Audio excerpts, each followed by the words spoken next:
Oke, bismillah ya. Menurut Syekh Ibnul Jauzi di kitabnya ada beberapa alat pembebas dari hawa nafsu yang penting. Yang pertama adalah akal. Akal budi ya, yang sehat. Jadi kalian tetap harus mau mikir. Kalau kalian tidak mau mikir, kalian tidak bisa tafakur, kalian tidak bisa muhasabah, kalian tidak bisa memahami kitab suci. Kekuatan pikiran itu luar biasa. Makanya beliau menjelaskan begini. Akal itu merupakan sebuah dorongan, layaknya cahaya yang dihunjamkan ke dalam hati, yang kemudian digunakan untuk menemukan sesuatu, sehingga mengetahui mana yang rasional, mana yang tidak. Ini kalau berdasarkan kalimat ini, sebenarnya 17 hal yang merusak jiwa kita tadi, itu kalau dipikir-pikir sesuatu yang tidak rasional. Kayak tadi loh, kita dendam pada orang, ternyata yang kita hancurkan diri kita sendiri. Kita bohong, ternyata ya merusak hidup kita sendiri. Kita overthinking, kita over sedih, kita over seneng. Itu kan kita tidak mikir bahwa over itu merusak. Jadi akal punya daya itu. Nah, cahaya rasio bisa mengecil, bisa membesar. Jika cahaya tersebut menguat, maka akan bisa mengekang, yaitu dengan cara menyimpulkan berbagai akibat yang akan terjadi, di mana nafsu sering mendahului. Maka di antara jalan untuk kita tidak terjebak 17 hal negatif hawa nafsu tadi, ayo berpikir dulu sebelum melakukan atau memutuskan sesuatu. Ini powerfulnya akal. Meskipun kalau di Imam Ghazali disebut, tapi kan rajanya itu hati. Ya, cuma hati itu bisa terbolak-balik dengan rujukan referensi dari informasinya akal. Makanya Syekh Ibnul Jauzi di kitabnya mengutip sabdanya Rasulullah di satu hadis, sesungguhnya setiap perjalanan itu memerlukan kendaraan yang kokoh dan arah yang jelas. Orang yang paling kokoh kendaraannya dan paling mengetahui arah yang jelas adalah orang yang paling bagus akalnya. Disinilah pentingnya kalian belajar berpikir yang benar, menggunakan akal budi yang benar. Karena dia kekuatan paling hebat kita sebagai manusia. Beliau melanjutkan begini, tidak sepatutnya nafsu membimbing akal, karena nafsu itu musuhnya akal. Kalau nafsu membimbing akal, maka dapat menurunkan derajat akal. Tidak boleh nafsu dijadikan penguasa, sementara akal menjadi yang dikuasai. Tidak boleh nafsu menjadi pengendali, sementara akal menjadi yang dikendalikan. Tidak boleh nafsu menjadi yang diikuti, sementara akal menjadi pengikut. Barang siapa bersabar menghadapi nafsu, niscaya dia memetik hasil yang manis. Jadi trendsetternya harus akal. Jangan sampai akal follower. Kenapa? Akal itu kalau disetir oleh nafsu bahaya. Dia kuat. Karena dia kuat, kalau dia hanya menjustifikasi nafsu, nanti yang jelek-jelek kalian terjemahkan jadi baik. Oh, jelas-jelas salah itu loh. Kalian masih bisa bilang, ala pak manusia itu biasa, mahalul khoto' wa nisyan. Jadi tempatnya salah dan alpa. Jadi kalau saya salah biasa, Pak. Itu akalmu mengikuti nafsumu. Normal lah, Pak, manusiawi lah, Pak. Saya laki-laki, dia perempuan. Jadi ya, nah, ini akalmu mengikuti nafsumu. Maka akalmu jangan ditaruh di belakang nafsu. Dia yang harus nuntun nafsu. Bukan nafsu yang nuntun akal. Yang bisa ngerem itu akal. Jadi menurut beliau jangan terbalik. Selama ini kita disetir oleh nafsu kita. Dosa tapi merasa benar. Keliru tapi merasa mulia. Salah tapi ngeyel. Nah itu ya berarti apa? Nafsunya nyetir akal. Nanti kalau ditanya alasan ya iso wae jawab.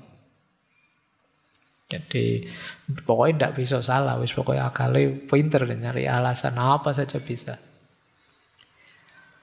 Oke ya, kok lama ndak ngaji? Ngaji kan ndak wajib, Pak. Belajar bisa di mana saja, Pak. Kenapa iso wae alasan? Oke ya, kamu kuliah sudah sampai sekian tahun, akhirnya DO apa ndak menyesal? Ndak apa kan kuliah tidak segalanya kok, Pak. Pokoknya iso wae alasan. Kenapa? Akalmu. Jadi kamu selalu mencari pembenaran terhadap kesalahan-kesalahanmu. Inilah mengapa nanti misalnya kalau di Imam Ghazali, ya kalau kondisi ini terus-menerus pada akhirnya hatimu akan gelap. Kalian tidak akan bisa lagi membedakan mana baik, mana buruk. Karena kamu sendiri sudah mengacaukannya sejak awal. Yang baik tidak kamu akui sebagai baik, yang buruk kamu akui sebagai baik juga. Akhirnya kamu tidak peka. Jadi salah, maksiat, dosa, karena kamu carikan argumen, carikan alasan, kamu anggap biasa. Jadilah kebiasaan hidupmu. Akhirnya ya rasanya biasa saja sudah. Wajar saja, Pak, yang seperti ini. Padahal itu hakikatnya keliru, tapi kepekaanmu hilang. Nah ini problem.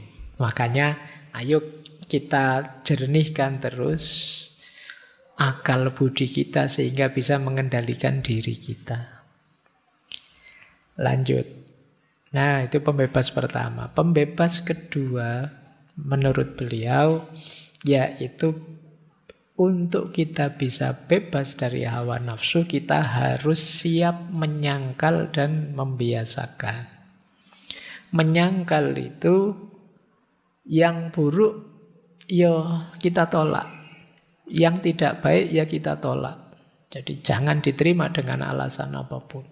Ini namanya kita siap menyangkal. Yang kedua, membiasakan yang baik-baik meskipun berat. Itu namanya pembiasaan. Mungkin tidak enak. Memang jiwa kita itu pinginnya enak terus, nikmat terus. Tapi kan tidak selalu kita bisa begitu. Maka mari kita awali melakukan kebaikan meskipun tidak enak. Lama-lama kalau sudah terbiasa ya, yang semula berat akan jadi ringan. Bahkan kata Syekh Ibnul Jauzi, orang bijak itu akan menjaga diri mereka dengan cara melawan hawa nafsu meskipun terhadap sesuatu yang dibolehkan. Hal itu dilakukan agar pelatihan diri melawan hawa nafsu secara mutlak dapat berhasil. Puasa misalnya, wajibnya kan hanya Ramadan. Di luar Ramadan kalian boleh makan sepuasnya. Tapi orang bijak, saya nambah puasa yang lain, itu dalam rangka, sebenarnya kan boleh, tapi kamu milih puasa. Kenapa? Melatih jiwamu. Ada banyak hal yang boleh-boleh saja, tapi untuk jiwa kita latihan, kita memantang untuk diri kita sendiri.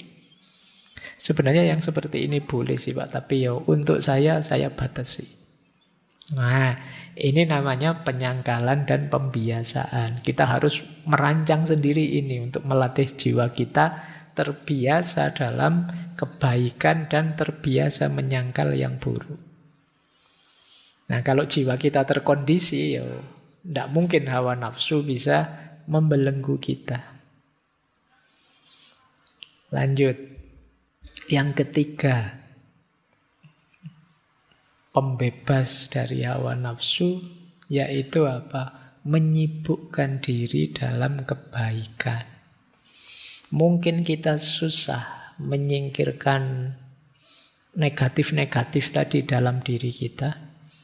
Sambil kita bersih-bersih, kita sibukkan.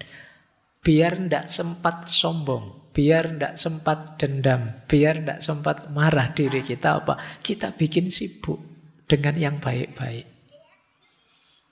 Ini strategi yang ketiga. Kata beliau, jika hati tidak digunakan untuk tujuan penciptaannya berupa berpikir, menarik kemaslahatan agama dan dunia, serta menjauhi kerusakan, maka dia jadi kosong dan mutiaranya tertutupi. Kalau sudah begitu, ketika ditambahi dengan perbuatan yang menambah kegelapan, seperti minum khamr, banyak tidur, banyak lalai, maka dia seperti besi yang tertutupi karat, sehingga karat merusakkannya. Jadi, hati kita itu kalau tidak kita isi dengan yang baik-baik, dia akan terisi dengan yang negatif-negatif. Dan lama-lama dia akan berkarat. Sudah tidak peka lagi dengan kebaikan. Jadi ayo kita sibukkan diri kita dengan kebaikan. Mungkin teman-teman kesulitan, Pak. Sulit sekali saya menghapus rasa dengki, rasa dendam. Sulit sekali menghapus overthinking. Sudahlah, berhenti overthinking dengan cara apa? Lakukan kebaikan-kebaikan yang mungkin kamu lakukan. Sibukkan dirimu dengan kebaikan yang terjangkau. Mungkin sekedar menemani temanmu kemana, atau membantu adikmu apa, itu bolehlah. Lakukan kebaikan yang mungkin di sekitarmu, biar kamu sibuk. Apalagi yang overthinking, over sedih, over senang tadi kan ya kadang-kadang mengganggu sekali. Caranya apa? Cari kesibukan yang positif. Jangan yang negatif, nanti nambah masalah. Sudah banyak masalah, masalah lagi. Sibukkan dirimu. Jadi makanya kalau pas sedang stres, sedang suntuk, sedang overthinking, ngopo lah kamu nyapu-nyapu, bersih-bersih kamar. Kamarmu sudah bersih, ya kamarmu temanmu. Kamar sak kosmu lah kamu. Pokoknya kamu boleh. Minggu ini semua kamar saya bersihkan, tenang saja gitu ya. Biar kamu capek dalam kebaikan. Nah, coba saja kamu gitu. Nanti ada kebahagiaan sendiri, boleh dicoba. Yang kecil-kecil juga tidak apa-apa. Ada temanmu tak buangin sampahmu, ya itu boleh. Apalah gitu yang menyenangkan. Nah, ini dalam rangka apa? Menyibukkan hatimu dengan kebaikan. Daripada dia lalai, dia terlena, nanti lama-lama dia bisa berkarat. Oke, ini pembebas yang ketiga. Pembebas yang keempat, menjaga pandangan. Nah, ini yang agak berat ya untuk kita hari ini. Menjaga pandangan itu saya memaknai tidak sekedar matanya tidak jelalatan kemana-mana, tapi juga untuk hal-hal yang kita tidak perlu tahu, ya kita tidak harus tahu. Ini namanya menjaga pandangan. Informasi-informasi yang tidak seharusnya kita tahu, ya mending tidak tahu saja. Daripada nanti kita sibuk, kita gelisah, depresi gara-gara itu, padahal itu bukan urusan kita. Jadi kata beliau, banyak orang yang berlatih sungguh-sungguh beribadah pada Allah, terus rusak agamanya gara-gara tidak menjaga pandangan. Ketahuilah, semoga Allah memberi taufik padamu, sesungguhnya pandangan adalah pembawa berita bagi hati. Pandangan menyampaikan berita hal-hal yang dilihatnya, mengukir rupa-rupanya ke dalam diri, lalu pikiran berputar-putar di sana sehingga menyibukkan dirinya dari berpikir tentang hal-hal yang bermanfaat untuk akhirat. Kadang-kadang ada hal tidak penting masuk ke kepala kita jadi informasi, atau kita lihat misalnya terus jadi pikiran kita terus. Padahal seandainya kita tidak tahu ya tidak apa-apa sebenarnya, tidak masalah. Tapi kita terlanjur tahu terus jadi beban pikiran. Makanya kalian kalau baca berita kadang-kadang ada banyak berita yang kamu skip saja. Tidak penting. Eman-eman membebani kepalamu. Sama seperti pandangan. Yang tidak harus dilihat jangan dilihat. Nanti malah jadi masalah. Ya apalagi melihat yang tidak seharusnya dilihat. Kenapa? Akan tersisa di kepalamu. Coba ya misalnya kalian melihat video artis ini padahal sudah lama tahun berapa, tapi kan masih ada di kepalamu. Setiap kali artis itu muncul terus komenmu, saya sudah lihat loh, mesti ngomong. Loh itu kan berarti dia nempel di kepalamu. Terus menerus. Itu yang dimaksud menjaga pandangan. Akhirnya banyak hal tidak penting, banyak hal tidak ada gunanya di kepalamu. Itu makanya kalau kalian kuliah tidak ada yang masuk. Kenapa? Sudah penuh isinya. Macam-macam sudah. Kamu hafal benar artis siapa saja yang janda, artis siapa saja yang mau cerai. Artis itu kan informasimu lengkap sudah di kepalamu. Nah, ayo latihan menjaga pandangan. Lanjut. Beliau ngasih tips begini untuk menjaga pandangan. Jika kamu terlanjur mengalami seperti itu, maka pengobatannya adalah dengan menjaga pandangan setelah itu. Dan memutus keinginan-keinginan dengan cara menutup pintu pandangan. Jika sudah demikian, maka pengobatan terhadap penyakit yang sudah ada dalam hati mudah. Jadi kalau sudah terlanjur seperti tadi, Pak, ini terlanjur isinya kacau, Pak. Caranya gimana? Sekarang ditutup dulu sumber yang masuknya. Analogi beliau menarik. Hal itu karena ada aliran banjir. Kalau ada banjir, kemudian alirannya tertutup, kan yang tersisa genangannya saja. Kalau tersisa genangannya, maka banjir mudah mengering. Tapi kalau alirannya tidak kalian tutup, ya akan masuk terus. Jadi solusinya kamu tutup dulu yang kemarin terbuka, jadi jalannya masuk macam-macam. Kalau sudah ditutup, yang di dalam yang tadi sudah terlanjur masuk kan gampang bersih-bersihnya. Tapi kalau membanjir terus, ya banjir terus sudah, tidak bisa bersih-bersih. Tidak ada pengobatan terhadap penyakit di hati yang lebih kuat daripada memutus sebab-sebabnya. Kemudian mencegah berpikir tentangnya karena takut siksaan Allah. Ketika kamu mengamalkan pengobatan ini, maka dekatlah harapan keselamatanmu. Dan jika kamu membiarkan hasrat, maka hasrat ini akan naik ke tingkat tekad. Kemudian tekad menggerakkan anggota-anggota tubuh. Dari mata masuk ke pikiran, mendorong keinginan, karena pikiran terus memunculkan keinginan. Kalau sudah ingin biasanya naik level jadi tekad. Kalau sudah tekad biasanya akan kamu jalankan. Kalau tadi yang masuk hal-hal yang jelek, yang negatif, ya dia akan mendorong ke tindakan-tindakan yang negatif, bahkan lebih negatif lagi. Sering saya bilang kita itu tergantung apa yang masuk ke kepala kita. Kalau yang masuk ke kepala kita hal-hal yang negatif, maka kita akan melihat dunia ini secara negatif. Kalau zaman saya dulu ada istilah pikirannya ngeres. Pikiran ngeres itu kan karena sering diisi begitu-begitu, yang saru-saru, maka melihat apa-apa ya bayangannya saru-saru terus. Jangankan lihat manusia, mungkin lihat boneka, lihat kambing, lihat apa, itu pikirannya ya ngeres. Pokoknya ngeres dong isi pikirannya. Jadi itu kenapa? Yang kamu masukkan di kepalamu. Betul. Lihat kucing kawin, kambing kawin, itu pikiranmu ngelantur kemana-mana sudah. Ini namanya pikiran ngeres. Ya sama dengan kalau pikiranmu kamu kondisikan isinya yang ganas-ganas, ya mungkin cara berpikirmu jadi ganas. Setiap hari kamu nonton orang jotosan misalnya, ya referensi di kepalamu tentang jotosan semua. Nanti ada apa-apa sedikit, pukul aja sudah, sikat aja sudah, gitu kan.